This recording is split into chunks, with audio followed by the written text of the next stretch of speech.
Nyawiji Rengganis Entertainment katur Bapak Ibu sedaya langkung-langkung dulur-dulur kula saking Kebumen semonggo. Ya jeng. Dina minggu sing tak tunggu kowe ngajak ning tawang mangu.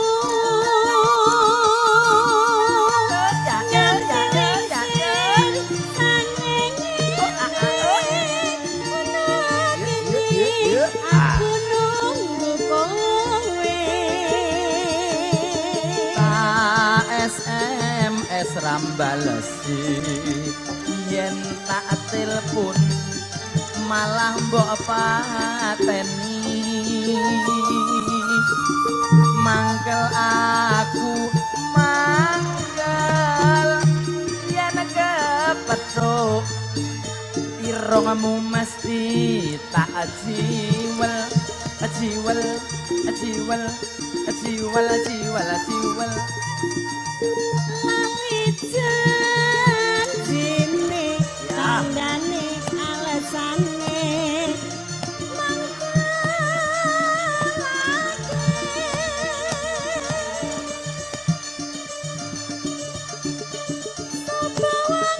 sapa wong sing ora gelo kadung dandan kowe ora teko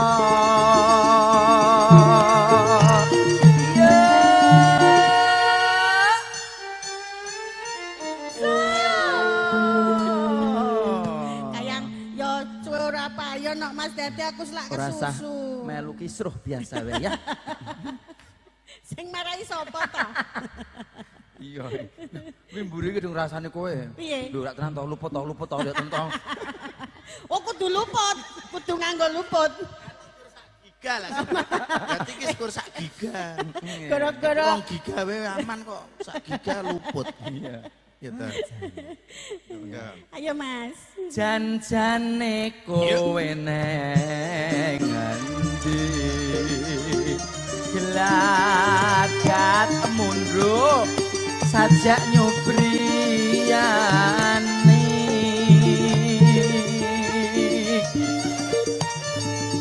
Atiku sujono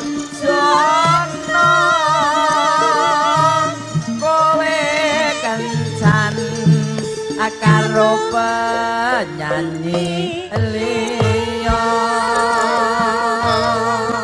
wasih Sampurna Sari Modern Rengganis Entertainment.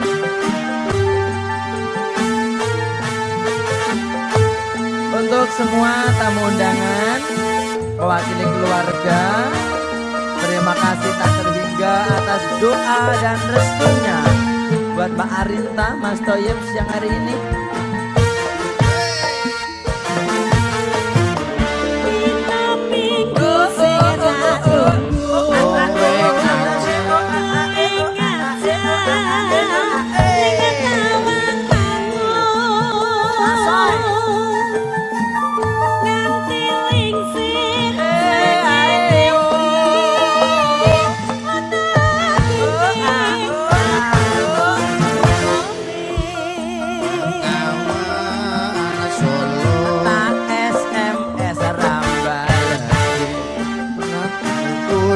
Tak telepon dek malah mbok pateni mangkel aku mangkel yen kepethuk irungmu mesti tak jiwel jiwel jiwel jiwel ala jiwel Mbak Rengganis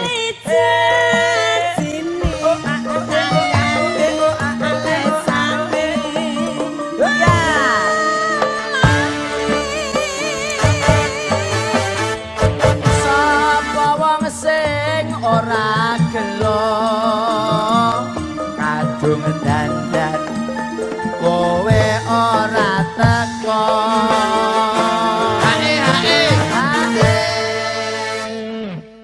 janjane kowe ning gelagatmu gelagatmu sak